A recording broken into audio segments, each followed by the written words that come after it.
Hey friends, what's up? Welcome back to Babylon Talmud. Today we're studying Daf Samach Beis, Daf 62 of Masechta Yevamos. Friends, Daf 62, Daf 62, want me to tell you something? I'll be honest. Can you take some honesty? Some heart-to-heart honesty over here? I cried a little bit when I learned Daf 62. When I learned Daf Samach Beis and Masechta Yevamos. I cried a little bit. Because on Samach Beis and Beis, there is the most beautiful Gemara. Well, I don't know if beautiful is the way to explain it, but very famous Gemara. And it was so geschmack that we've been struggling through Masechta Yevamos, friends. We've been struggling.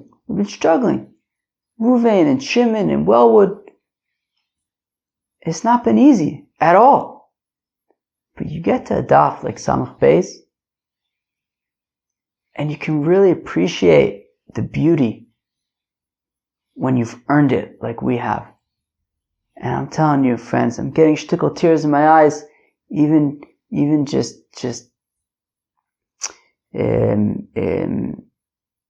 appreciating this. That, friends, we put in the hard work. We're halfway through Masechta Yevamos. We put in the hours, we put in the sweat and the tears. And you get to Daf Samach Beis of Masechta Yevamos. And now, after the hard work, you can appreciate it. Friends, another note, it's Yom HaZikaron over here in Eretz Yisrael. So there's going to be a siren that is going to be sounding shortly. So in the middle, I'm probably going to have to take a moment of silence for all of our brethren who have lost their lives in Eretz Yisrael. Who we are remembering on Yom HaZikaron. Friends, let's, where are we? Who can tell me where we are? Okay, so Daf Samach Beis and Masechta Yevamos, so we go weiter about the machlokas between Beis Shammai and Beis Hillel regarding the mitzvah of Pur Revu. And then, as I mentioned a minute ago, on Daf Samach Beis and Beis, we get to a great story. I'm not going to give away which story it is, but it's apropos for the time of year that we find ourselves in. Alright, friends. So, we're going to start on Daf Samach Aleph and Beis, 2 lines from the bottom. Beis Shammai Omrim Shnei Zchorim. Beis Shammai had said that to be Mekayim the mitzvah of Pur Revu, you have to have 2 yingles. So, my time, right, meaning 2 boys. My time, Ayu de Beis Shammai. How come Beis Shammai says you have to have 2 boys? Yalfinu mi Moshe. Well, Moshe Rabbeinu. Tichsiv b'nei Moshe, Gershom ve'Eliezer. That Moshe had 2 sons, Gershom and Eliezer. And after that, of course, he separated from Tzipporah, as the Gemara is going to explain it shortly. So, apparently, 2 sons was sort of what was necessary. Beis Hillel Beis Hillel says a boy and a girl because we learn it out from the creation of the world. Who was created when the world was created? Adam and Eve, a boy and a girl. How come Beis Shammai learns out from Moshe Rabbeinu? How come they don't learn out from the creation of the world?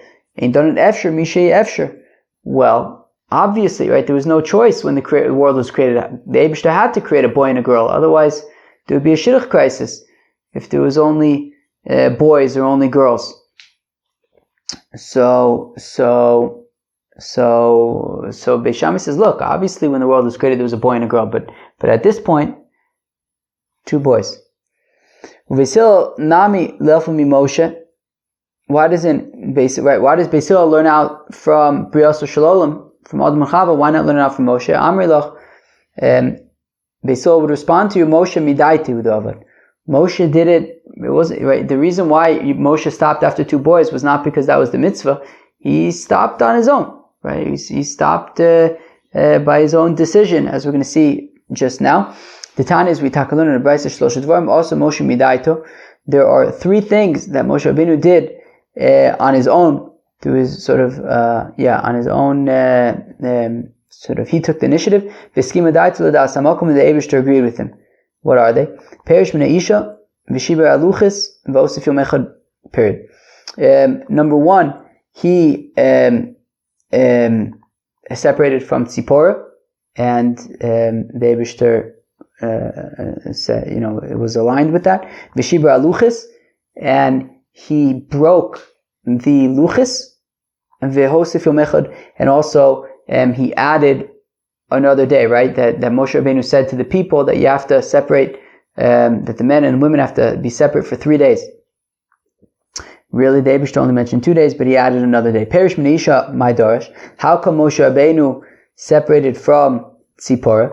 Omar, well, he figured, Uma Yisrael shelo dibro imoim shchina elef isha, that, well, when it came to Am Yisrael, the Eibishter only spoke to them at a particular time. The Kovalem Zman, and he even set up that time in advance.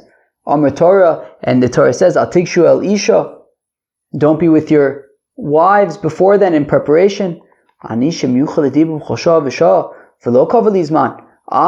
That the Eibishter speaks to me all the time. He doesn't even tell me when. Alachas kama v'chama. Certainly, I have to always then be in a state of purity. I have to always then be separate from my wife, so that when the Eibishter calls out to me, I am available. V'skim v'daitu l'das hamakom, and the Eibishter agreed with Moshe Rabbeinu's rationale. Shenem, as the pasuk says, leichem eloim shuvu lochem lo aleichem.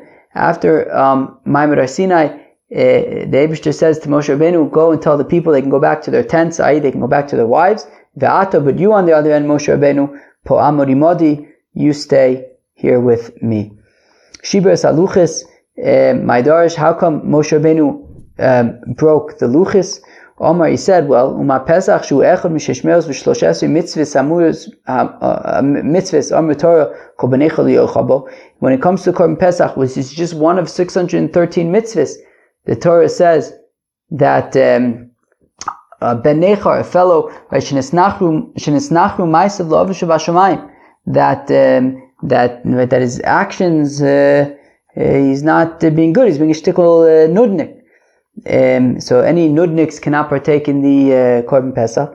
So Torah kula v'som umarim halachas kama v'chamo. Now over here by Maimon Har Sinai, you have the entire Torah over here, and you have the Yidden being nudniks. Certainly, then I need to break the luchis, right? If by Korban Pesach, which is just one mitzvah, the Torah is makbid to say no nudniks allowed, so the whole Torah is over here, the luchis, and we had a bunch of nudniks. So then he felt that he should break the luchis. V'eskima daito l'das hamakom, and the Eibishter agreed. The chesiv, as the pasuk says, asher shibarta, that you broke. V'am Rish Lakish, and says Rish Lakish, Omle HaKadosh Baruch Hu l'Moshe yasher koichach asher shibarta, that the Eibishter says to Moshe, shkoich, you did the right thing by breaking the luchis. Osef yom echad midaito my darish. When he says that Moshe Rabbeinu added 1 day on his own, what was the rationale there? The chesiv, as the pasuk says, v'kidashtem hayom u'mochor, that the Eibishter says that you should make yourselves, oh, okay, here's the siren.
So Afayom Lelo. Okay, so it says V'kidashim Hayom U'Mocher Hayom Kimocher. So Moshe Rabbeinu says, so he figured on his own that he says that you have to be holy, right, make yourself separate from your wives today and tomorrow. So we'll compare to today to be like tomorrow. Ma'mocher Lelo Imo, just like tomorrow also has the night preceding it with it. So Afayom Lelo Imo. So also today we're talking about the night before, and we missed the opportunity for today, right? Meaning, so now as Rashi points out, this was on a Wednesday. So now the Eibishter tells him on Wednesday, "V'kidashtem hayom u'mocher," that make yourselves holy today and tomorrow. And he says, well, let's compare today to tomorrow, just like tomorrow, Memele is going to be tonight plus tomorrow. So therefore, we're going to say that today is also going to have to be the night plus the day, but the night already passed. It was already last night. So therefore, Moshe figured it means that tomorrow, Thursday, and Friday.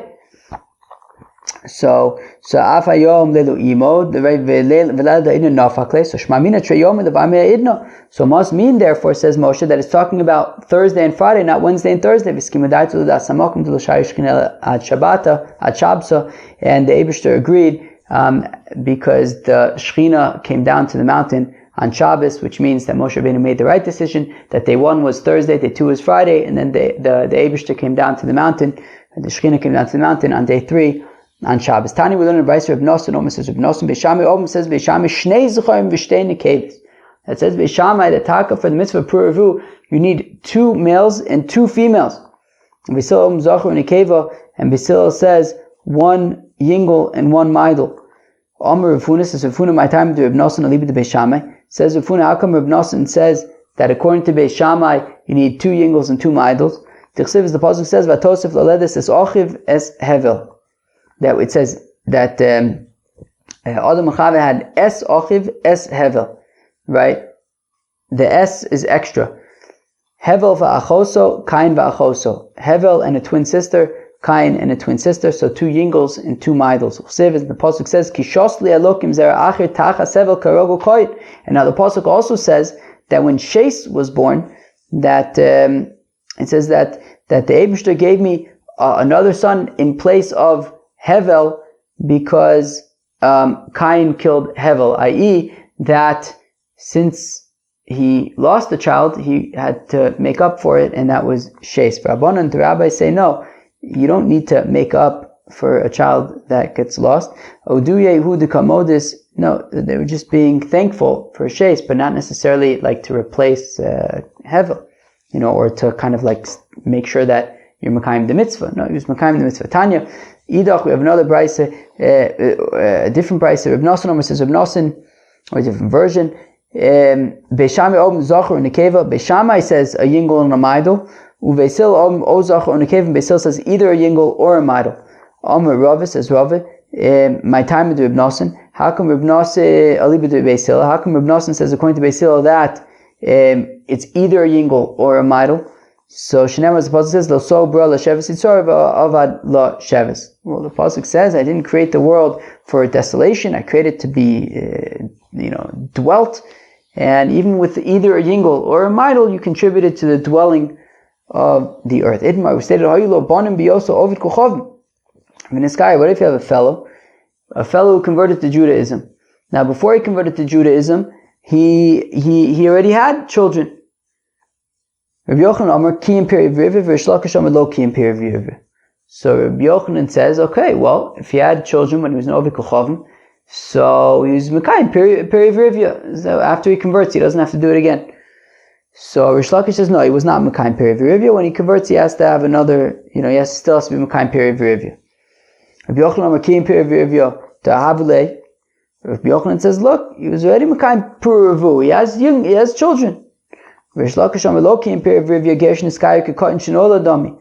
Says Rish Lakish, look, a fellow who converts, he's like a katan shenolad. He's like a newborn baby, and therefore he needs to now have children. Vazu tamayu, and Rabbi Yochanan and Rish Lakish are consistent with their positions. The Idmar, we stated, hayulo banim biyoso v'kochavim. If you have a fellow who had children before he converted to Judaism, v'niskayu, then he converts. Rabbi Yochanan Amar says, Rabbi Yochanan ein lo b'chor l'nachla. He doesn't have a firstborn for inheritance.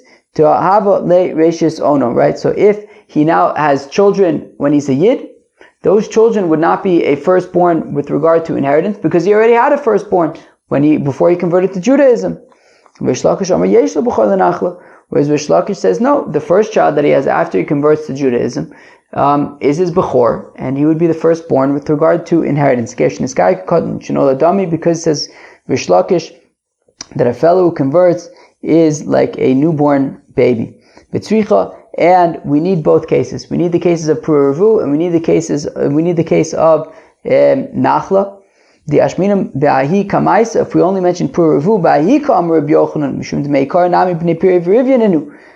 There, by Puravu, that's where Reb Yochanan says that he's already Mekayim the mitzvah of Puravu from before he converts to Judaism, because even Ovdei Kochavim are Shaykh to Puravu, Aval Le'inyan Nachla, T'la B'nei Nachla Nenu, Ema Modei Le'Rish Lakish. But with regard to inheritance, where the laws of inheritance would not apply, to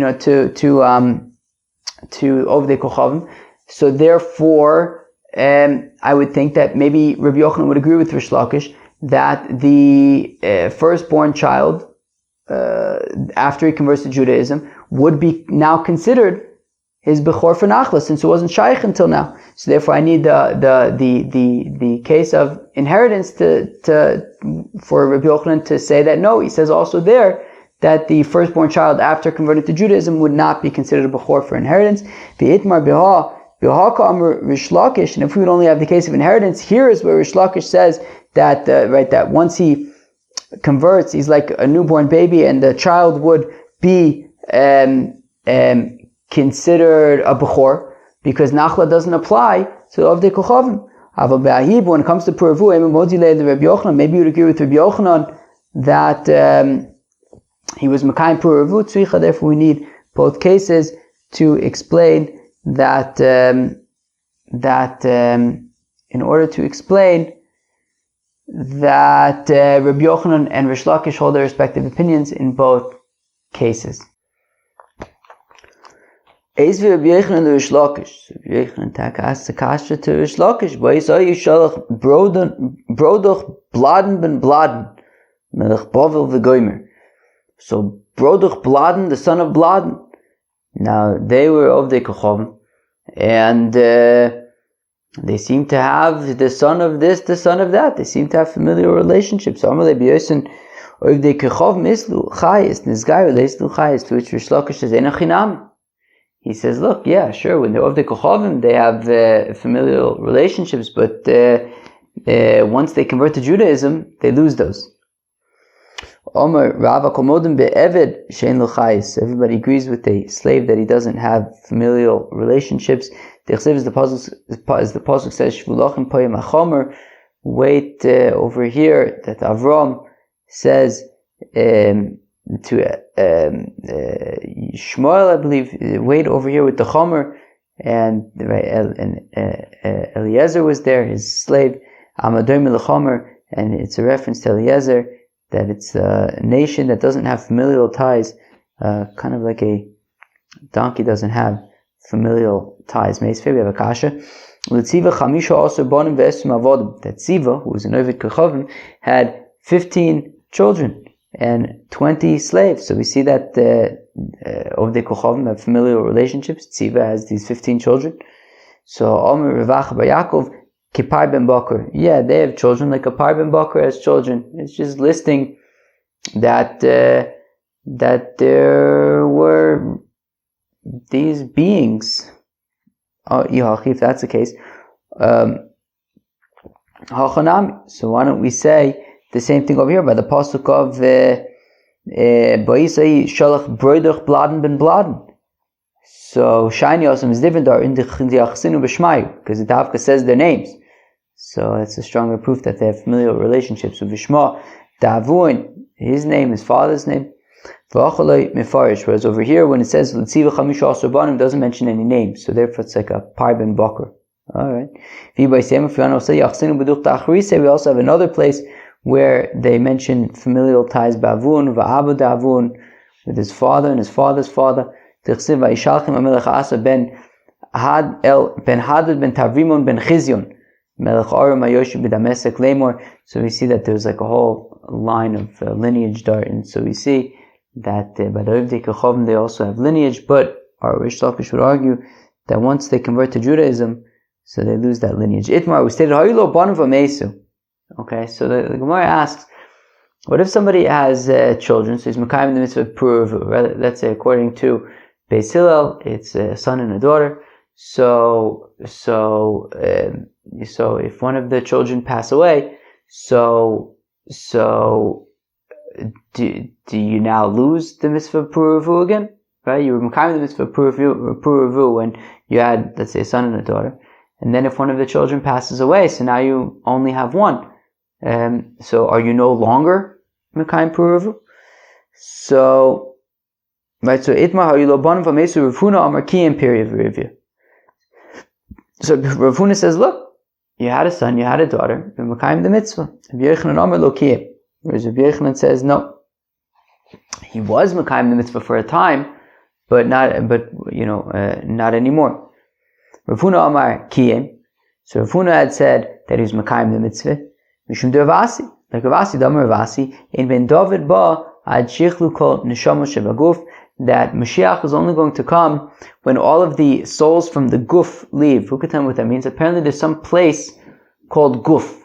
And in this Guf, there are lots and lots of Neshamas. And whenever a child is born, so a Neshama is taken from this place called Guf and transferred to this little fellow. And once all of those souls have been put into bodies, and there's no more souls left in this place called Guf, that's punct when Mashiach is going to come. Shneimar, as the pasuk says, that there's a spirit, there's a spirit from before me. It says, Neshamos oni asisi, and I create these neshamas. Alright. Whereas Rabbi Yochanan says that if he had children, but then they passed away, so then you're no longer Mekayim mitzvah of Puruvu, because Lashavis Yitzar Ba'inan Ve'aleka, that we need, that the point of Puruvu is to populate the world, and we need you to be responsible for, let's say, a boy and a girl according to Beis Hillel, and if one of them passes away, so then you're no longer responsible for a boy and a girl in the world. Meisve, we have a kasha, b'nei bonim arein ki bonim. We have a brayse that says that grandchildren are like children. So that would sound like, to the extent that, let's say you had a son and a daughter, and your son had a son, your daughter had a son, and then your son passes away. So your son's son can stand in for your son. So Kilu, now it's okay. It's like you have a son. Right? So grandchildren can count as your own children in terms of being Mekayim the mitzvah Puruvu. It sounds like that's a support for Rabbi Yochanan, that you would have to make up for it. But if you have a grandson, so the grandson could make up for it. Kitanya ayid lehashlim, to which the Gemara says, no, that's only to be mashlim. Kilu, you don't need to, meaning if Rav Huna could respond and say, look, if one of the children passes away, you are still Mekayim the mitzvah of Puruvu. So what about this brayse? This brayse is talking about when, to begin with, he only had one child. So then, and now he's looking to sort of be mashlim to complete that. So then that's what it means. If he only had one child, so then he could look to his grandchildren kind of for the second child. Okay. Meisa v'vakasha b'nei bonim areim ki bonim. We have a brayse that says that if you have grandchildren, they are like children. If one of your children passes away, or if he turns out to be a saris, a fellow who can't have any children, lokim, piria, virivia, so then he is not Mekayim the mitzvah of Puruvu. To Yuvta de Rafuna, it's a kasha and Rafuna, right? Because the brayse, right? What do the brayses say? So grandchildren are like children, fine. That if one of your children passes away, so you're not Mekayim the mitzvah of Puruvu. So it's pretty clear then that it's not like Rafuna. If you Mekayim the mitzvah, but then a child passes away, you are no longer Mekayim the mitzvah. So Rabbi wanted to say, Okay, so let's make a thing. So we'll call a grandson a yingel. So a yingel is a boy and a meidel is a girl. So we'll say that like your son and your grandson are yingles, and your daughter and your granddaughter are meidels. Okay, so Rabbi the Meimer, Rabbi went to assume bra livra, a yingel for a yingel, varta levarta, or a meidel for a meidel. V'choshkin bra levarta, certainly a yingel for a meidel, aval barta livra lo, but not a meidel for a yingel. Got it? Basically, so let's say you had like a son and a daughter, and your son had a son. Oh no, a yingel and a meidel. Oh, but isn't that, wait, how do you say son? Is that a zun? A zun and a tochter? I don't know, I don't speak Yiddish. We're just gonna go with yingel and meidel. It's funnier. So if you had a yingel and a meidel, and then your yingel as a yingel, and your meidel as a meidel, and then your yingel dies, so his yingel, your grand yingel, can count as your yingel. And if your meidel dies, so then your grand meidel can fill in for her, right? So a yingel can count for a yingel, a meidel can count for a meidel. V'choshken bra levarta, and certainly if your meidel had her own yingel, and then your meidel died, so her yingel could count for her. Aval barta livra lo, but Abaye wants to say that if you had a yingel and your yingel had a meidel, so then the meidel will not work to replace your yingel. Rava says, Rava says, look, we just need you to populate the world, and you're populating the world, good job. Don't worry about if it's a yingel or a meidel or a grand yingel or a grand meidel. Yingels, meidels, you have them, there you're good. Where am I? Fine, everyone seems to agree though that trei mechad lo, that you wouldn't be able to have two from one, right? So meaning if you only had one child, right? So let's say you had a yingel and a meidel, and then your yingel dies, but you say, don't worry, because your meidel has a yingel and a meidel, so that would work. Say, no, it needs, right? You need for your yingel to have a yingel and your meidel to have a meidel, right? They have to have their own children. You can't just say, it's okay, my son died, but my daughter has two children, so it's okay. No, it would have to come from the fellow who passed away. Okay, fine. Alright. Amr le Rabbanon the Rav Sheshes, but didn't the rabbi say to Rav Sheshes, Nesiv Itza v'olid b'nei? They said to Rav Sheshes, get married and have children, because Rav Sheshes only had a daughter. And so they said, no, you have to get married so you can have a son. And he said to them, look, my granddaughter's, my daughter's children are like my children, so I don't need to get married and have more children. So and for the Gemara, over there he was just pushing them off. Because Rav Sheshes unfortunately became unable to have children, because when Rav Huna would give a shir, he would give a shir for a very long time, and the students would have to pish, but they wouldn't go because they wanted to stay for the shir. And at least in Rav Sheshes' case, it affected his ability to sire children, and therefore Rav Sheshes was unable to have any more children. So instead, he kind of said, like, my daughter's children count, but the truth is that no, he would have to have, right? His son would have to have a son, his daughter would have to have a daughter. Okay, what's going on outside? Are they doing fireworks and stuff? Oh, oops. No, never mind. Okay, let's go weiter. Amalei Rabba Lirova bar Mori, says Rabba to Rav bar Mori.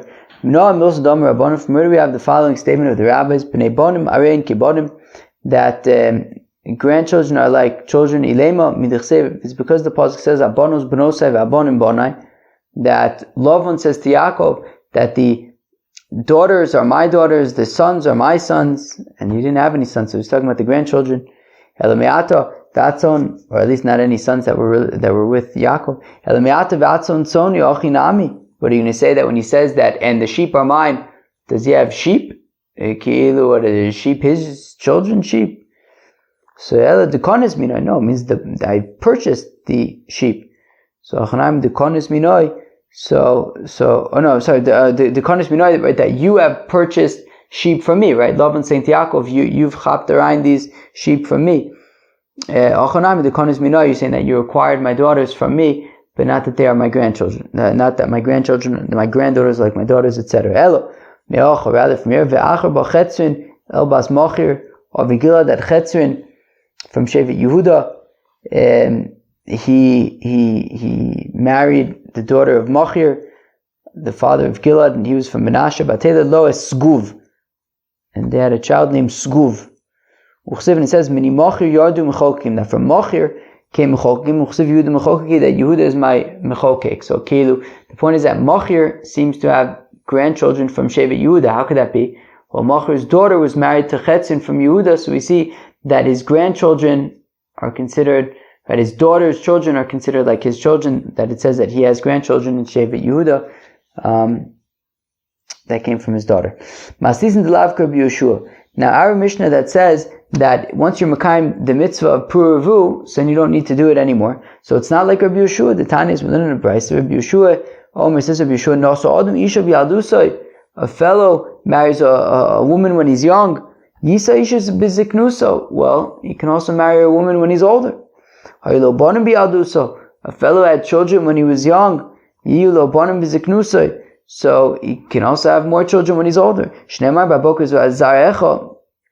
In the morning, seed your seeds, and in the evening, do not rest your hand, i.e., even when you're older, still do these things, still get married, still have children. Because you don't know which children are going to be gevaldig, and therefore always have children when you're young, when you're old. Rabbi Akiva says, Rabbi Akiva, Lama Terer B'Yaduso, a fellow learned Terer when he's young, Yom Terer B'Ziknuso, he should continue learning Terer when he's old. Hayulu Tamidim B'Yaduso, a fellow who had students when he was young, Yulu Tamidim B'Ziknuso, he should also have students when he's older. Shenemar B'Boker Zarecha V'Gomer, that in the morning, seed your seeds, and at night go weiter. So even when you're older, you should also still continue learning, and you should have children. Friends, you ready for this extremely, extremely famous Gemara? As I was saying, it's appropriate to the time that we find ourselves in Sfiras HaOmer. You ready? They said, Shneim Osir Elef Zugim Tamidim Oilo Rabbi Akiva. The Rabbi Akiva had 24,000 students, 12,000 pairs of students. Migvas ad Antiporis, V'chulan Mesu B'Perek Echod, and they all died at the same time. He had 24,000 students, and they all died at one period. Mipnei shelo nagu kavod ze loze, because they didn't treat each other with respect. Vaya olam shomim, and the world was desolate from Teireh. Hashibara B'Akiva Eitzu Abusenu Shebedarim, until Rabbi Akiva came to our rabbis in the south, Vishon Elohim, and he taught them. And who are, of course, the students of Rabbi Akiva? Who could tell me? Reb Meir, Reb Yehuda, Reb Yossi, Reb Shimon, Reb Elazar ben Shamua. These, of course, right? Reb Yehuda, Reb Shimon, Reb Yossi, right? These are Reb Meir, Reb Elazar. These are the students of Rabbi Akiva. Ve'imem hamidu teireh, and they established and they kept the Torah going. Osashah Tano, Hamidu Torah Osashah, and they kept the Torah going weiter at that period. Tana Kula Mesim Pesach Varatzeres, and all of these students died from Pesach until Shavuos. That's during the time of Sfiras HaOmer. Wow. Omer Rav Chaim bar Abba, Mitem Rav Chia bar Oven, Kula Mesim Misa Ra, they all died a Shvera Misa. Mahi, what's the Shvera Misa? Omer Rav Nachman Askar. Omer Rav Masna Halacha Rabbi Yeshua, says Rav Masna that the Halacha is like Rabbi Yeshua, that if you have children when you're young, you should have children when you're older. Oichet. Omer Rav Tanchum, Omer Rav Chanilai, Kol Adam She'ein Lo Isha, a fellow doesn't have a wife, Shori B'lo Simcha, he's not happy. B'lo Bracha, he's not blessed. B'lo Teva, he doesn't have good. He's not happy. Be happy with your house, and your house is your wife. Without blessing, the Apostle says that there should be blessing in your house. That it says that, right, you see, without good, because it says that it's not good for a fellow to be alone. So fellows alone is not good. But Marov Amr, they say they say that also fellows not married doesn't have terror, doesn't have a protective wall. It doesn't have terror, as the pasuk says, Ha'im ein ezrasivi v'sushia nidcha mimeni. That if my Ezra Kenegdoi is not with me, v'sushia, then studying Torah nidcha mimeni. So then I'm not going to be able to study Torah properly, because I'm going to have all sorts of other things I'm going to have to take care of. And he doesn't have a wall surrounding him, that a woman surrounds a man. Rav Barula Omar Shalim, he doesn't have peace. The pasuk says that you should know that your tent is peaceful. And it will and remember your abode, and it will not sin. It says Shalom Alecha, that like your wife is peace. Amr B'Shuban Levi says B'Shuban Levi Kol Ayodei B'Ishto Sheyirah Shamayim. If a fellow knows that his wife is God fearing, Ve'enopokta, and he doesn't sleep with her, Nikrachote is called a sinner. Shenemar, as the pasuk says, V'Adatik Shalom Alecha V'Gomer, and you should know that it is peaceful in your house. V'Kata Novcha V'Losechta.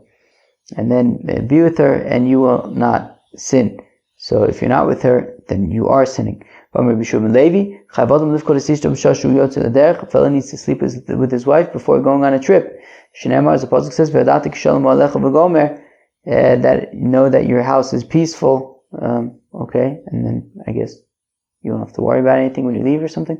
This is where you learn enough from. You learn enough from the following pasuk. And it's right. The curse to Chava is that you will desire your husband. Melamed teaches that a woman desires her husband when he's going out on the way. Rav Yosef says, what we're teaching over here is that even if it's close to her period, v'chama, how close? Rava Ona, it says Rava, either, if normally she sees dam during the day, so then that day. If normally she sees at night, then that night. And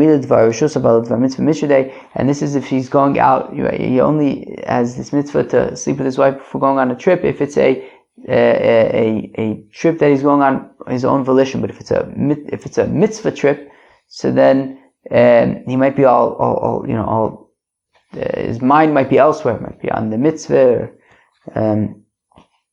Or alternatively, if he's with his wife, then he might not go on the trip and he'll pass up on the mitzvah, so we don't want that. So specifically, they have a mitzvah to sleep with each other if he's going out on a volitional trip. The rabbis taught, a fellow who loves his wife like his own body, like his own self. Somebody who honors his wife more than his own self. Somebody who guides his sons and daughters on the straight path, and marries them off close to puberty. All of a Kosovo, the pasuk says about this fellow, know that your tent is peaceful. Somebody who loves his neighbors and brings his family close. Somebody who marries the daughter of his sister. Somebody who lends a coin to a poor fellow when he needs it. All of a Kosovo, the pasuk says about this fellow, then